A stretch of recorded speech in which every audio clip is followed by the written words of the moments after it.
I'd like to start with a Seussian hypothetical, if I ran the museum.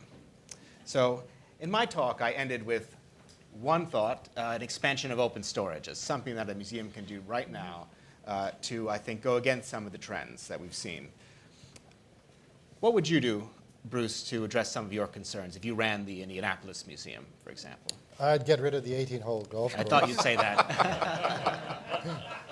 And I would trust my curators, who I hope I would have hired, to stress exhibitions that are high quality, educational, and enjoyable. And also, I very much like the idea of these art and focus exhibitions.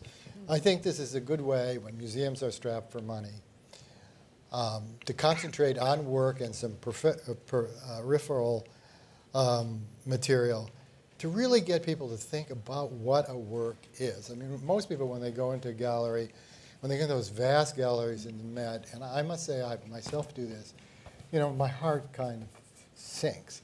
And every once in a while you have to be... Mine leaps up. Huh? Mine leaps up. Well, I just think about my responsibility. You know, I got to see a lot of stuff. And I saw yesterday this little museum, this little exhibition of Alexander Hamilton with about 20 objects at the New York Public Library. I got to say, I learned a tremendous amount of Hamilton in a very short compass because it was done well. You were dealing with original objects. So I would, those are some things I would do. Well, Karen, you mentioned, I mean, your talk is a great point about these small exhibitions. It does seem like we have more space and less room at today's museums. Museum expansion is like highway expansion. We add highways and more cars fill those highways and we just get more crowded. What should a museum like MoMA do? Where to begin? I often think that the Museum of Modern Art is in league with the devil. I think that's the only reasonable explanation for a great deal of what they do. And then they'll do a show like the Degas monotypes, and I am mollified for a while. You know, any institution that is looking for more connectivity with the street has lost my vote, I'm afraid. I think they've got to concentrate on their strengths, which is this extraordinary collection, which is being subjected to a kind of Maoist revisionism, where certain artists are being completely written out of the canon. And you go to, it's not so acute in the 19th and early 20th century part of the collection. But once you get into the mid-century of the 20th century, the story gets extremely distorted. So I suppose this is, they claim they don't have room to do anything more. I don't think that's the only answer. Well, I mean, one issue would be, I feel like turnstile metrics are so a part of the way a museum justifies its activities to its board and to the public. I mean, what if MoMA's entry rate were to go down 20, 30%? That would clear out the museum, but it could be perceived by the public as a failure. Interesting thought. Yeah. Of course, circulation is so awful that I don't know if that would make any difference. So all the people you see getting off the escalator and going in the end of the permanent collection galleries because they can't figure out where you go in the beginning. Yeah. James, I think so much of it comes down to the architecture because we talk of visitors, we talk of people going into the museum, but they're looking for guidance. You know, how do I get to what I want to see? What do I want to see? And the reason architecture is so important, and it's why it's such a contrast with MoMA versus something like the British Arts Center, is you sort of need to be subliminally led and positioned and put in a mindset to look at something. And if it's just this huge cavernous space like MoMA and Bankside, of course, you know, you're going to wander in, look around, go in the wrong entrance of a gallery. And so to answer your question, what should a place like MoMA do? I think they need to completely reconceive their idea of a building. You know, but I think a lot of this also at base springs from what's happened to the study of art history and connoisseurship. Thank you. I over was those- hoping someone would say that. Well, as you know, as a recovering art historian, when you have this postmodern art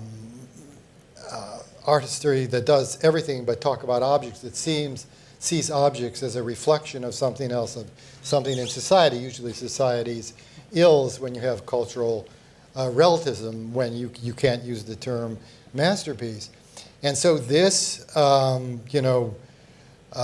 is, I think, responsible for what's happened.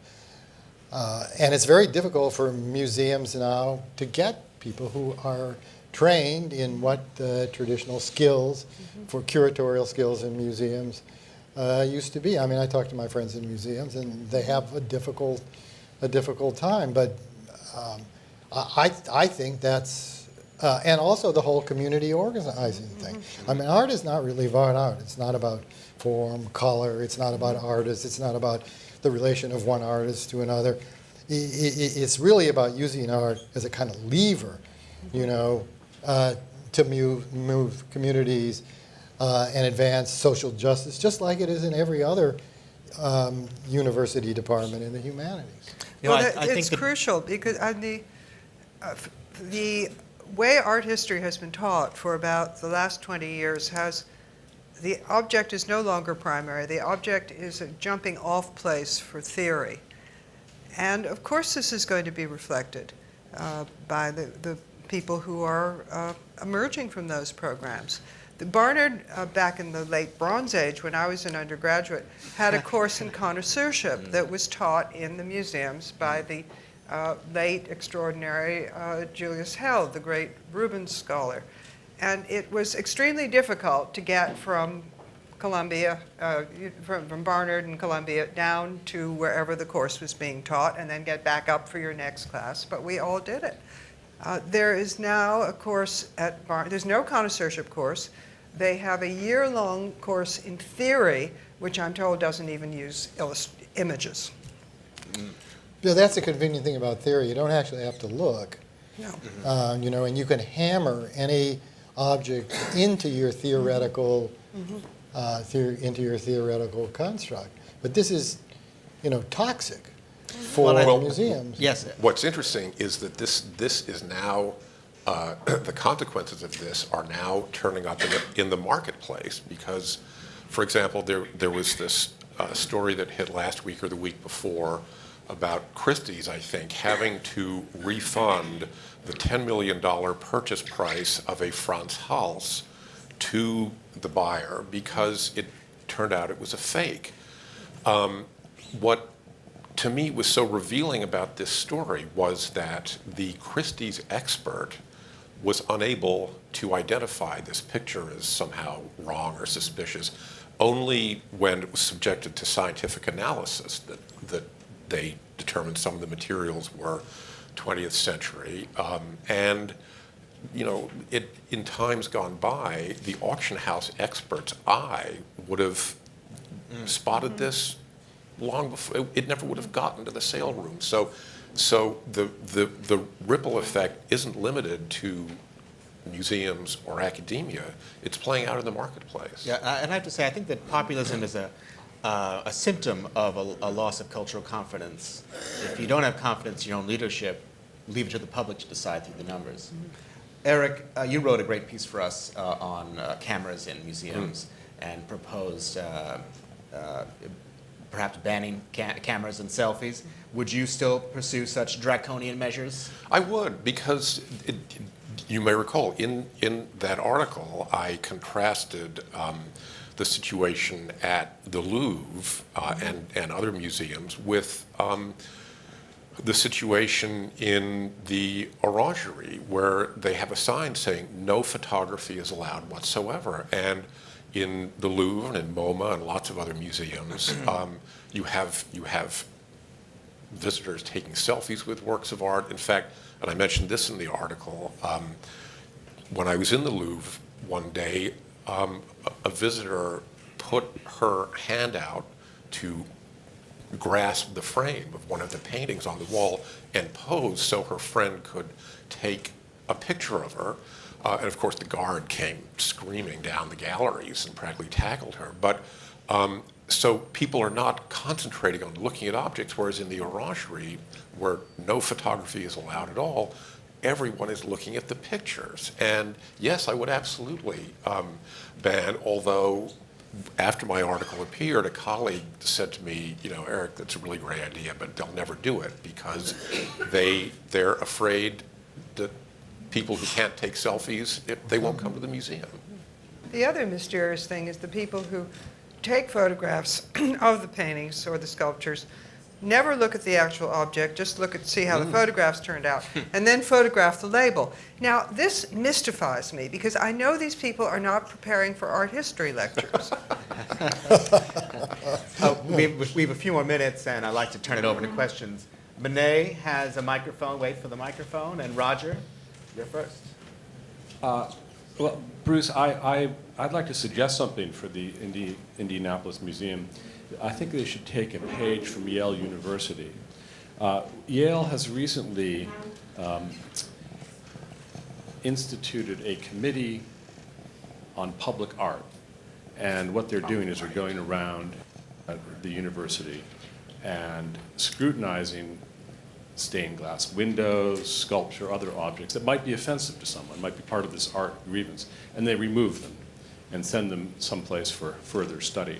I think that this could be a productive initiative that the Indianapolis Museum might want to engage in, as well as, since you mentioned art grievance, I think they probably need a Title IX coordinator so that people who are offended by objects can anonymously report these objects that will then be scrutinized and castigated.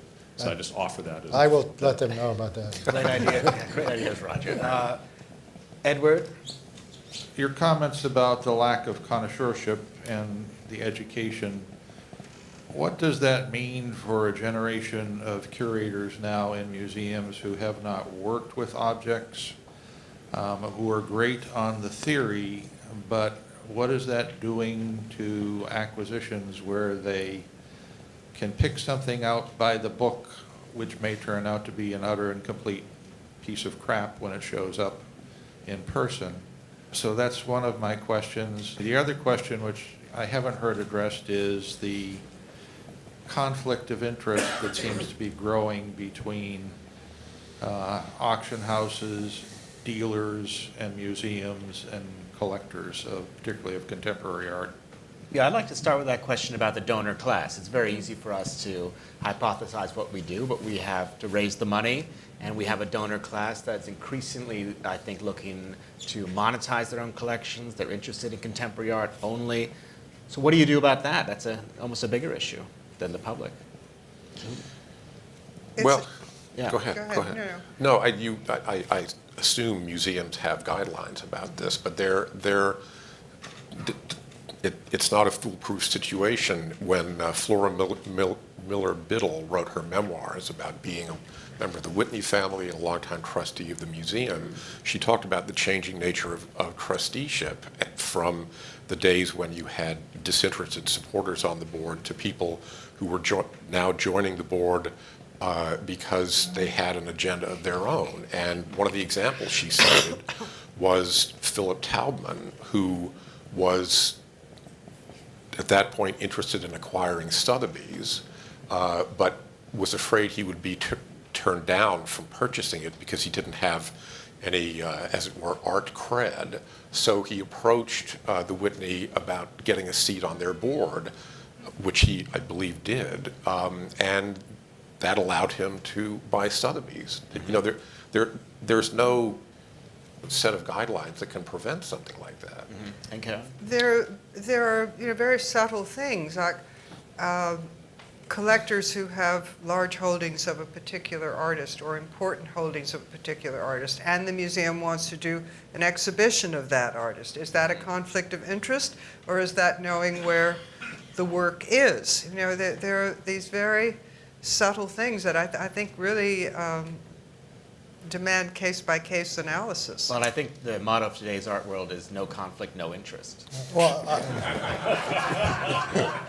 I'll tell you, my own little self, I have one way of combating this problem, and that is when I get a press release from a museum announcing an exhibition of someone or a couple's private collection, before deciding whether or not to assign someone to review it, I make sure that that body of work is either already in the museum's permanent collection or has been gifted to the museum, because I don't want us to be used as part of the promotional engine for someone who wants to show their collection at the museum and then, as soon as the show is over, take it over to Sotheby's. yeah, with the imprimatur of That's the it, museum. exactly, yeah. But I also have another sort of tangential answer to your question, and that is, you know, the curators, sometimes these curators who are the kind of,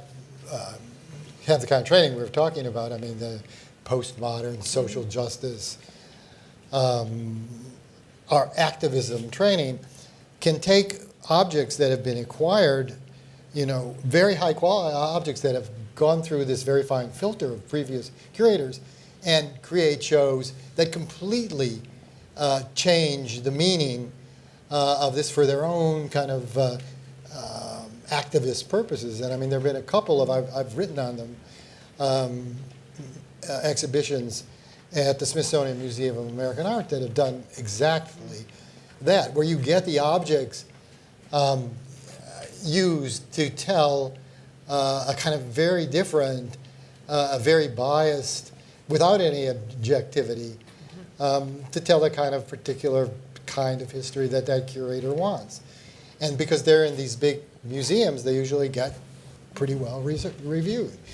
There are actually two answers to your question. One is that it's not as bad as you think, and the other is that it's worse than you think.